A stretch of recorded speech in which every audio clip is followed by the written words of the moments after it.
నభూతో నా భవిష్యత్ కేవలం 9% VAతో మన మర్రి గోల్డ్ అండ్ డైమండ్స్ లో నక్షి మేళా.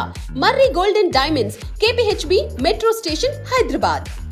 ఒకవైపు పెట్రోల్, డీజిల్, గ్యాస్ దీనికి ఎటువంటి ప్రాబ్లం లేదు అంటూ ప్రభుత్వం చెప్తుంది, గతంలో కూడా చెప్పింది. కానీ రాష్ట్రంలో మనం ఎక్కడ చూసుకున్నా పెట్రోల్ బంకుల దగ్గర పెద్ద ఎత్తున పబ్లిక్ క్యూ లైన్లు కట్టి ఉన్నారు. అసలు పెట్రోల్, డీజిల్ దొరకదేమో అని ముందుగానే భయాందోళనకి గురై పెద్ద ఎత్తున లైన్లు కడుతూ దానికోసం ఆందోళనకి గురవుతున్నారు. ఇదే అంశం పైన మనతో పాటు మాట్లాడడానికి civil supplies commissioner Stephen Ravindra ఉన్నారు. సార్, మీరేమో కొరత లేదు అంటున్నారు, కానీ ఏ పెట్రోల్ బంక్ దగ్గర చూసినా పెద్ద ఎత్తున క్యూ లైన్లు కనిపిస్తున్నాయి, ఎందుకు అంటారు? తెలంగాణలో అది పెట్రోల్ కావచ్చు, డీజిల్ కావచ్చు, అది మనకి పిఎన్జి కావచ్చు, లేకపోతే ఎల్పిజి కావచ్చు, అసలు కొరతే లేదు. There are no shortages anywhere.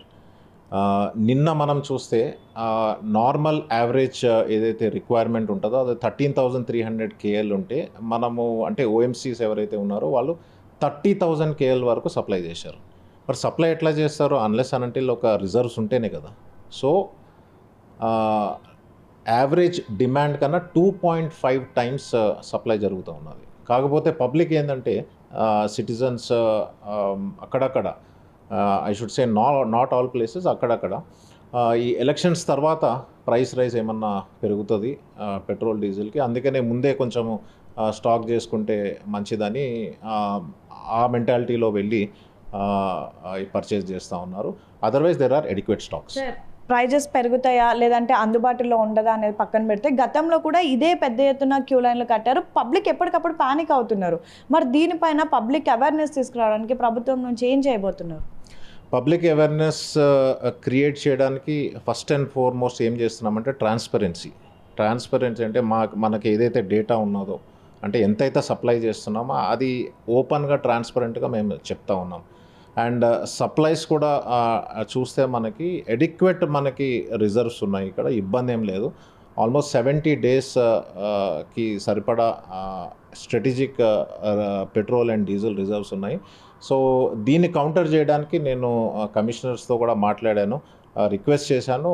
ఎవరైనా కానీ ఇట్లాగా సోషల్ మీడియాలోని ఇట్లా రూమర్స్ అయినా క్రియేట్ చేస్తే స్ట్రింజెంట్ చాలా లీగల్ యాక్షన్ తీసుకోమని చెప్పి, అట్ ద సేమ్ టైం మనకి ఎవరైనా బ్లాక్ మార్కెటింగ్ చేసినా లేకపోతే హోర్డింగ్ చేసినా ఎసెన్షియల్ కమోడిటీస్ యాక్ట్ 1955 కింద చాలా స్ట్రింజెంట్ నాన్ బెయిలబుల్ సెక్షన్స్ కూడా పెట్టి కేసెస్ రిజిస్టర్ చేయాలని చెప్పామండి. సార్, మీరేమో కేసెస్ పెడతాము లేదా 70 రోజులకు సరిపడా ఫ్యూయల్ మన దగ్గర ఉంది, ఎవరు భయపడొద్దు అన్నారు. కానీ ఏ బంక్ దగ్గర చూసినా నో స్టాక్ బోర్డులు కానివ్వండి, లేదంటే ఎక్కువ రేట్లకు అమ్మడం కానివ్వండి, ఇలాంటివి జరుగుతున్నాయి. దీన్ని పబ్లిక్ భయాందోళనని అటు పెట్రోల్ బంక్ వాళ్ళు క్యాష్ చేసుకున్నారు. మరి అలాంటి వాళ్ళపైన ఏదైనా యాక్షన్ తీసుకుంటారా?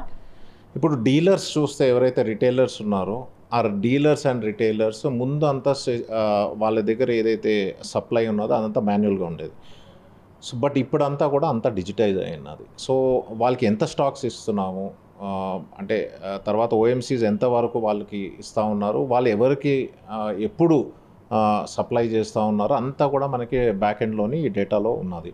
సో ఎక్కడైతే ఎనామలీస్ కనపడుతున్నాయో అక్కడ పోయి మనం చెక్ చేస్తూ ఉన్నాము. నిజంగా వాస్తవానికి వాళ్ళకి ఆ స్టాక్స్ ఉన్నాయా లేవా, ఉన్నా వాళ్ళు ఏమన్నా అట్లాగా లేనట్టు క్రియేట్ చేసి అమ్మట్లేదా అన్నది అది కూడా వెరిఫై చేస్తాము. అట్లాంటి ఇష్యూస్ ఏం లేవు. బ్యాక్ ఎండ్లో కూడా ఓఎంసీస్తో కోఆర్డినేట్ చేసుకొని ఆ డేటా ఎప్పటికప్పుడు మనము అనాలిసిస్ చేసి మన ఫీల్డ్ టీమ్స్ కూడా పంపించి వెరిఫై చేస్తాం. సార్, ఒక లాస్ట్ క్వశ్చన్, ఈ క్రెడిట్ డెబిట్ ఏదైతే పాలసీ ఉందో దానివల్ల పెద్ద ఎత్తున రేపు రానున్నటువంటి రోజుల్లో ఫ్యూయల్ అనేది అవైలబుల్ ఉండదు అని చెప్పేసి ఒక రూమర్ స్ప్రెడ్ అవుతుంది, అది నిజమా సార్? ఓఎంసీస్ ఎవరైతే ఉన్నారో వాళ్ళు కొందరు క్రెడిట్ ఇస్తారు, కొందరేమో పేమెంట్ మీద వాళ్ళు సప్లైస్ ఇస్తూ ఉంటారు. సో ఇప్పుడైతే ఏం చెప్పామంటే వీలున్నంత వరకు వాళ్ళకి ఏమన్నా కానీ క్యాష్ కరెన్స్ ఉంటే ఈ డీలర్స్కి మ్యాక్సిమం వీలున్నంత వరకు అందరికీ క్రెడిట్ పాలసీ మీద ఇవ్వమని చెప్పాము. అది వాళ్ళు కూడా వర్కౌట్ చేస్తూ ఉన్నారు. సో నేను ఒకటే పబ్లిక్కి విజ్ఞప్తి చేస్తున్నాను, ఎంతైతే అవసరం ఉన్నదో అంతవరకు మీరు తీసుకోండి, ఇబ్బంది ఏం లేదు. వీ హ్యావ్ అడిక్వేట్ స్టాక్స్, ఇందులో దాచేది ఏం లేదు. బట్ అవసరం కన్నా ఎక్కువ పర్చేస్ చేస్తే అందరికీ ఇబ్బంది అవుతుంది. So that is what we are request. ఈ 2 స్టేట్ బార్డర్ ఇష్యూస్ కూడా ఉన్నది కదా సార్ ఈ ఫ్యూయల్కి సంబంధించి?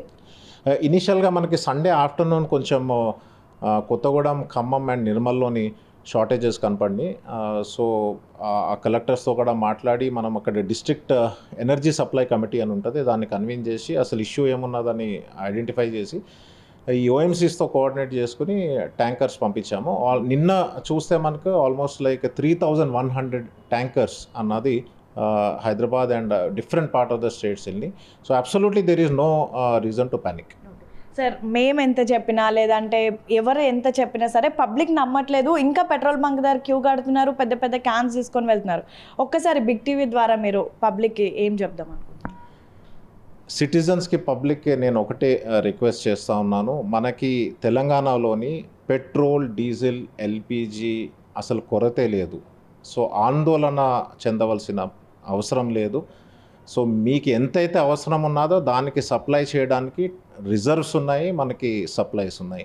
సో మనకి ఎంతైతే అవసరం ఉన్నా అంత తీసుకోండి, ఇబ్బంది లేదు. మనకి అవసరం కన్నా ఎక్కువ మనం తీసుకుంటే ఏమవుతుందంటే టెంపరీగా కొంచెం ఇబ్బంది పడాల్సి వస్తుంది, షార్టేజెస్ పడాల్సి వస్తుంది. పబ్లిక్ నేను రిక్వెస్ట్ చేస్తాను, లాస్ట్ టైం కూడా అదే చెప్పాను మీ అందరికీ, సప్లైస్ ఉన్నాయనే మేము సప్లై చేస్తూ ఉన్నాము. అదర్వైజ్ సప్లై లేకపోతే కంప్లీట్గా అన్నీ మూతపడాయి. Okay, so absolutely there is no reason to panic. So చూశారు కదా, ఎవరు కూడా భయాందోళనకి గురవ్వాల్సిన అవసరం లేదు. సేమ్ టైం మనకి కావాల్సినటువంటి ఫ్యూయల్ కానివ్వండి, గ్యాస్ ప్రతి ఒక్కటి కూడా అందుబాటులో ఉంది. ఎక్కడ ఏదైనా ప్రాబ్లం వస్తుందని చెప్పేసి ముందే అవసరానికి మించి ఎవరు కూడా కొనుగోలు చేయకండి. దానివల్ల టెంపరీగా ఒక ఇబ్బంది ఏర్పడుతుంది, కానీ అసలు ఈ ఫ్యూయల్కి సంబంధించి ఫ్యూచర్లో ఎలాంటి ప్రాబ్లమ్స్ వచ్చే అవకాశం కూడా లేదు అండ్ ఎలాంటి ప్రాబ్లమ్స్ కూడా లేదు అని చాలా స్ట్రాంగ్గా అటు civil supplies commissioner Stephen Ravindra చెప్తున్నటువంటి పరిస్థితి. సో పబ్లిక్ ఎవరు కూడా ప్యానిక్ కావద్దు. మీకు ఎంతవరకు ఫ్యూయల్ అవసరం ఉందో అంతవరకే యూజ్ చేసుకోండి, ఇంకా దానికి బియాండ్ వెళ్ళొద్దని అయితే ప్రతి ఒక్కరు చెప్తున్నటువంటి పరిస్థితి. వీడియో జర్నలిస్ట్ రాజుతో Hema, big TV civil supplies office.